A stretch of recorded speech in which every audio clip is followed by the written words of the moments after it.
O podcast Pro Bono é uma iniciativa do Observador e da Abreu Advogados.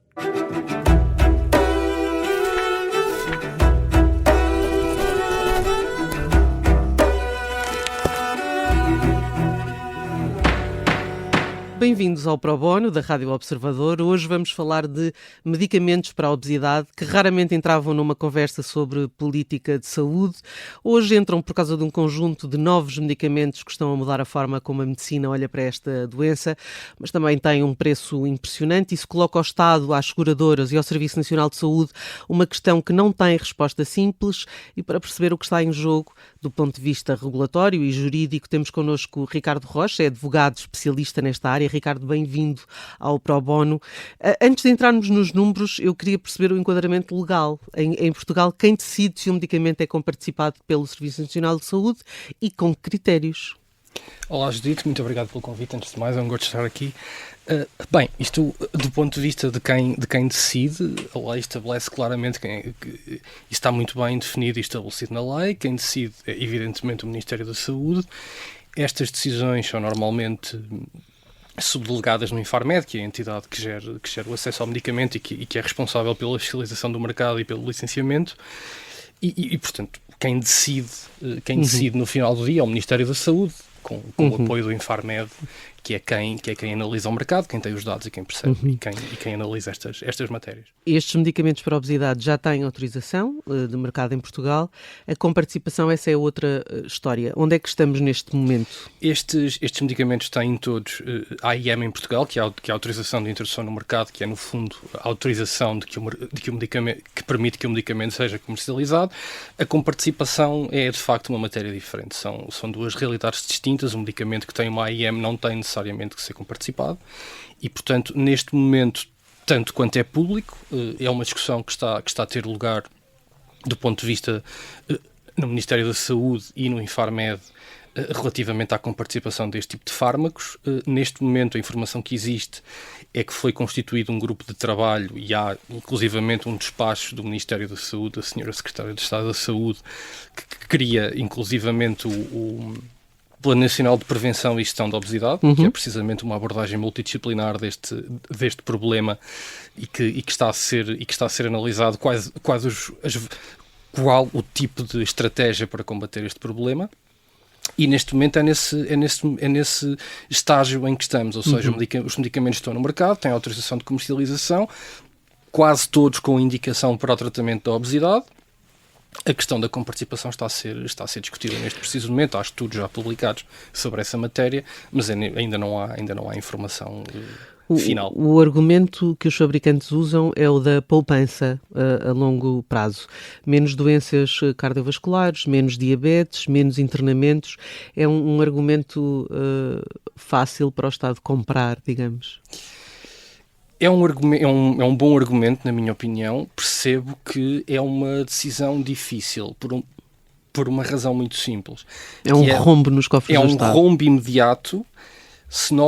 Isto depende muito da forma como nós encaramos esta despesa, entre aspas. Porque a questão é, se nós encararmos isto como despesa imediata, e se de facto for despesa imediata é um rombo, depende também muito de que tipo de comparticipação deverá, qual é que é o escalão de comparticipação e de qual é que é o universo de doentes que é elegível para este tipo de terapêutica. Mas sim, visto de forma imediatista, é um rombo nos cofres públicos, porque de facto são medicamentos caros e a obesidade é uma doença com uma prevalência muito significativa e, portanto, seria um universo de doentes bastante extenso.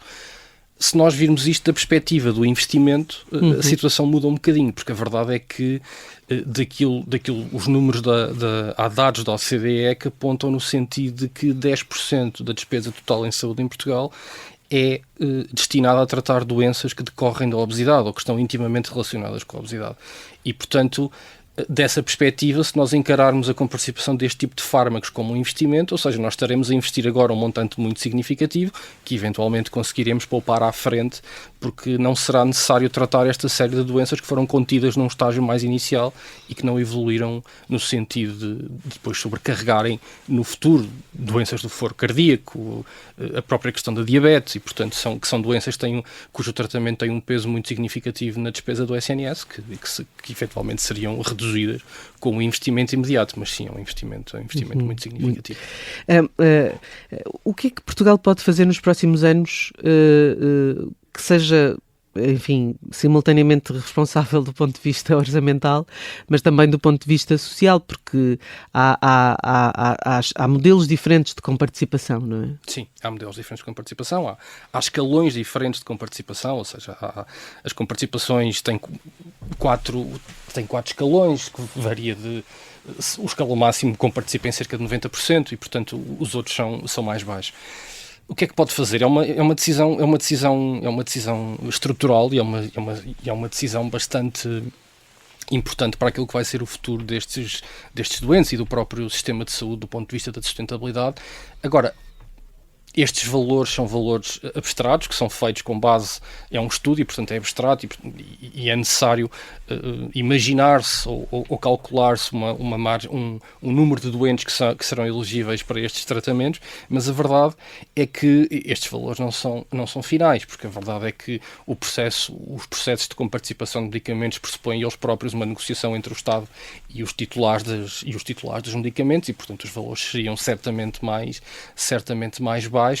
Além disso, o valor, os estudos que estão publicados, designadamente pelo Infarmed, é calculado com base no preço de venda ao público do medicamento, que são preços elevados, na ordem das centenas de euros, mas certamente num cenário de comparticipação o valor que seria cobrado ao Estado pelos laboratórios seria significativamente mais baixo, pelo menos a experiência que existe é que esses valores são mais baixos e são objeto da negociação entre o Estado e as farmacêuticas. E, portanto há uma negociação prévia. O próprio processo de comparticipação, que culmina na celebração de um contrato entre o Estado, representado pelo Infarmed normalmente, e as próprias farmacêuticas, pressupõem um processo de negociação. São contratos bastante balizados do ponto de vista legal, mas têm alguma margem de negociação, em particular no que se refere ao preço, e portanto há aqui muito caminho a percorrer e portanto os valores seriam provavelmente mais baixos e provavelmente conseguir-se atingir um acordo entre o Estado e as farmacêuticas que permitissem tornar isto um bocadinho menos oneroso para o Estado. É que nós temos também uma espécie de medicina a duas velocidades, não é? Quem pode pagar acede, quem não pode fica sem acesso a um tratamento que tem, neste momento, eficácia demonstrada. Com um paradoxo, a obesidade é mais prevalente em populações com menos poder de compra. Exatamente. Não é? Com menor poder de compra. E fica aqui a questão da equidade no acesso, o Estado também tem de lidar com isso. Sem dúvida. Acho que essa é talvez até uma das questões mais relevantes, porque a verdade é que, quer dizer, é um dado objetivo, tendo em conta o preço a que estes medicamentos são comercializados, e eu não estou aqui para avaliar se é ou não justo o preço, não quero sequer abordar esse tema, mas tendo em conta o preço a que estes medicamentos são comercializados, a verdade é que o próprio preço limita o acesso, porque Portugal é um país com rendimento relativamente baixo, não é? E ao preço a que estes medicamentos são comercializados, há muitos cidadãos que eventualmente necessitam deles que não conseguem aceder, porque de facto são preços elevadíssimos. São preços elevadíssimos, particularmente para a realidade nacional. Só para terminar, esta exploração de modelos de comparticipação condicionada podia ser, por exemplo, por critérios clínicos, tipo o nível de IMC, por exemplo? Tem necessariamente que ser, e o despacho do Ministério da Saúde vai precisamente nesse sentido, ou seja, o tratamento não cirúrgico da obesidade, é esta a terminologia que o despacho usa. Porque para isso há tratamento cirúrgico que é comparticipado pelo Estado, não é? Sim, que é comparticipado pelo Estado e nos termos do despacho da Sra. Secretária de Estado da Saúde, o que se define é este plano de combate à obesidade, que tem várias vertentes, em que o tratamento não cirúrgico é uma delas e este tipo de fármacos inclui-se nessa modalidade que é o tratamento não cirúrgico.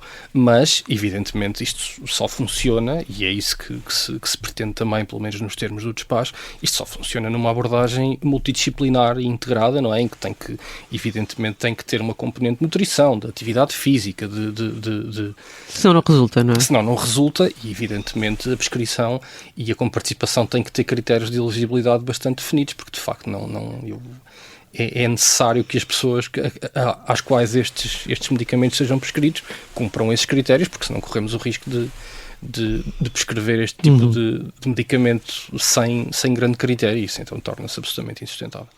Ricardo Rocha, muito obrigada por ter estado connosco no Pro Bono. Mostrou-nos que esta questão é muito, muito ampla e há um sistema que tem que decidir o que é prioritário quando os recursos são finitos, mas as necessidades não são. Obrigada, Ricardo.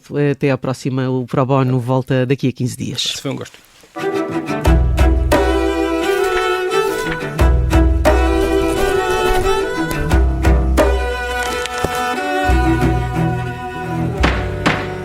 O podcast Pro Bono é uma iniciativa do Observador e da Abreu Advogados.